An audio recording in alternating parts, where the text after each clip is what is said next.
జీవం ఉజ్జీవం సజీవమైన వాక్యములు ప్రకటించునదే ఉజ్జీవం ఉజ్జీవం ఉజ్జీవం. శుభవార్త ప్రేక్షకులకు యేసు ప్రభు పేరిట శుభములు. ఉజ్జీవమను మా ఆధ్యాత్మిక కార్యక్రమంకు మిమ్మల్ని ప్రేమపూర్వకంగా ఆహ్వానిస్తున్నాం. మా ఈ కార్యక్రమంలో మీ జీవితంలో ఎంతో ఆశీర్వాదకరంగా ఉన్నందుకై దేవుని ఘనపరుస్తున్నాము. దేవుని జీవవాక్యం ద్వారా మీ జీవితంలో ఉజ్జీవింపచేయాలన్నదే మా ఆశయం.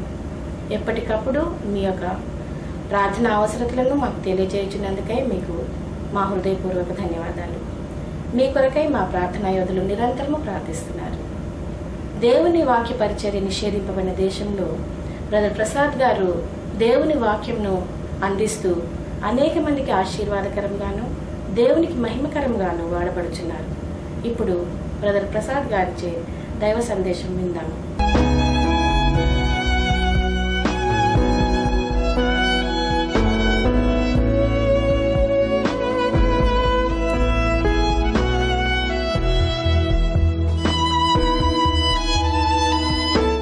ప్రభు నామములో మీ అందరికీ కూడా మరి ఉజ్జీవం అనే ఆధ్యాత్మిక కార్యక్రమం తరపు నుంచి నా యొక్క ప్రత్యేక వందనాన్ని మీ అందరికీ తెలియజేస్తున్నాను. మరి ఈ యొక్క కార్యక్రమం ద్వారా అనేకులు మేము ఆశీర్వదింపబడుచున్నామని చెప్పేసి మరి ఫోన్ చేస్తున్నారు, మరి ఉత్తరాలు రాస్తుంటున్నారు. ఎందుకంటే మేము ఎంతగానో సంతోషిస్తున్నాం.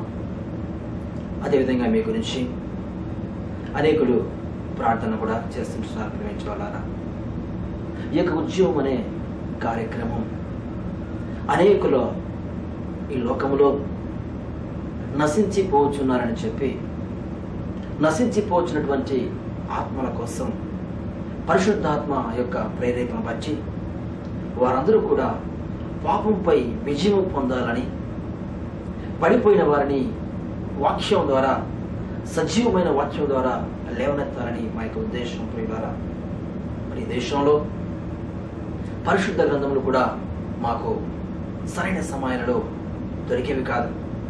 గతంలో మేము ఈ దేశం వచ్చినప్పుడు మేము గమనించినట్లయితే ఒక చిన్న పేపర్లో రాసుకొని మరి అక్కడికి వెళ్ళి ప్రసంగం చేయడం జరిగేది.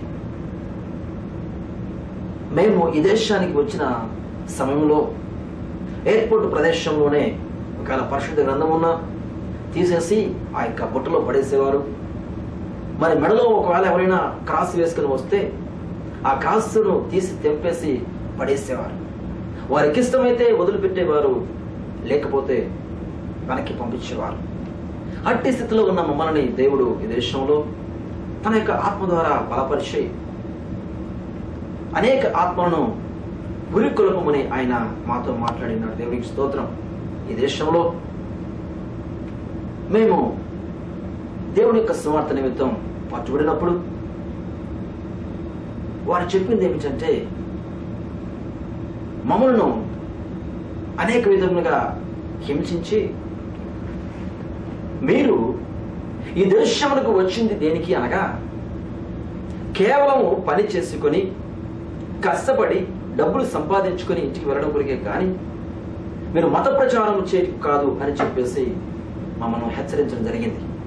అయితే మేము చెప్పాం, మేము చేస్తున్నది మత ప్రచారము కాదు.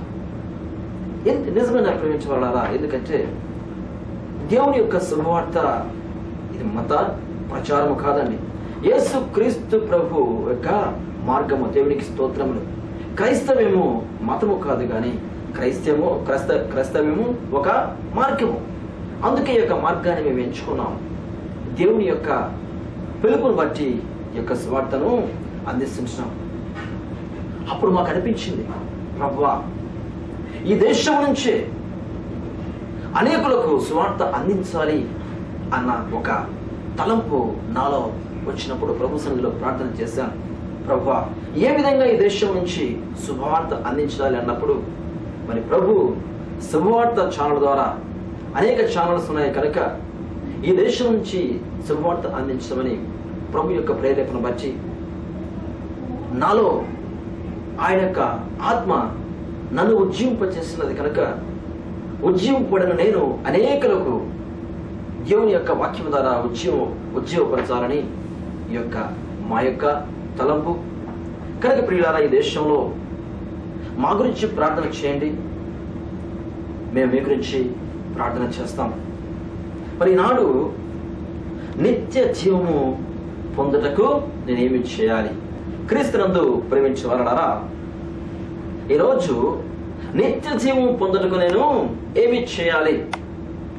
మత్తయి సువార్త 19వ అధ్యాయము 16వ వచనం నుంచి మనము గమనించినట్లయితే, ఇదిగో ఒకడు ఆయన యొద్దకు వచ్చి, బోధకుడా, నిత్య జీవం పొందుటకు నేను ఏ మంచి కార్యము చేయవలెనని ఆయనను అడిగెను.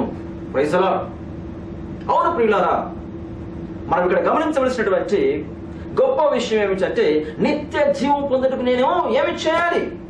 ఈ యొక్క వ్యక్తి ఏం చేశాడంట, యేసు క్రీస్తు ప్రభు వెళుతున్న సమయంలో పరిగెత్తుకుని వచ్చినట్టు మనం అక్కడ చూస్తామండి. పరిగెత్తుకొని వచ్చి ఆయన యొక్క పాదముల వద్ద పడి, దేవునికి స్తోత్రము, పాదముల వద్ద పడట చాలా మంచిదండి.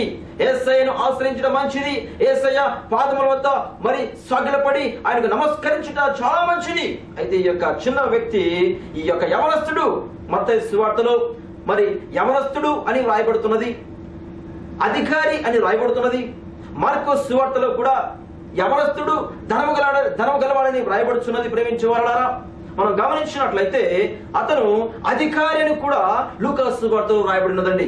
ఈ యొక్క వచ్చిన వ్యక్తిలో అన్ని క్వాలిటీస్ ఉన్నాయండి. ఈ రోజుల్లో మనిషి ప్రయాసపడుచున్నటువంటి అధికారం కొరకు ప్రయాసపడుతుంటున్నారు, కానీ అధికారం ఇతనిలో ఉన్నది. ధనము కొరకు ప్రయాసపడుచున్నారండి చాలా మంది, ప్రేమించే వారలారా. అయితే ధనము కూడా అతనిలో ఉన్నది. అదే విధముగా అతను యవనస్తుడు, దేవునికి స్తోత్రం.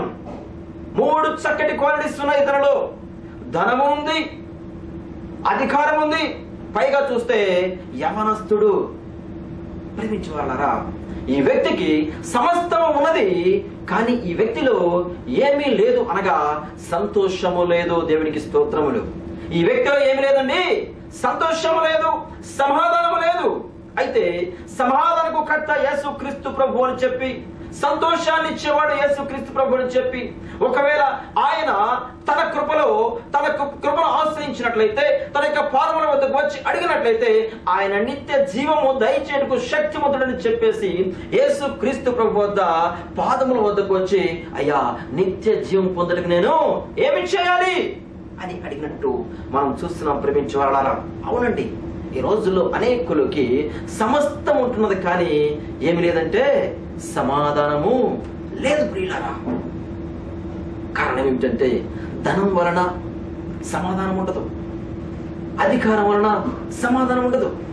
కనుక వారి యొక్క జీవితాలలో కావలసింది అనగా ఆత్మ సంబంధమైన సంతోషాన్ని పొందలేకపోతున్నారు. కనుక యేసు క్రీస్తు ప్రభు యొక్క నామములో నిత్య జీవము కలదని, యేసు క్రీస్తు నామములో సంపూర్ణ స్వస్థతలు కలవని చెప్పేసి అనేకులు క్రీస్తు వైపు వెళుతున్నారని గ్రహించినటువంటి యొక్క వ్యక్తి దేవుని వద్దకు అనగా యేసయ్య వద్దకు వచ్చినప్పుడు ఆయన చెబుతున్న మాటలు ఏమిటంటే, నిత్య జీవం పొందాలని నువ్వు అనుకుంటున్నావా అన్నాడు.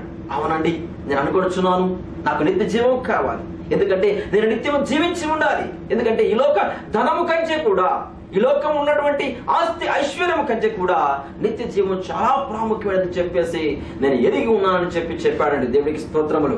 చెప్పినప్పుడు యేసయ్య ఒక మాట చెప్పాడు.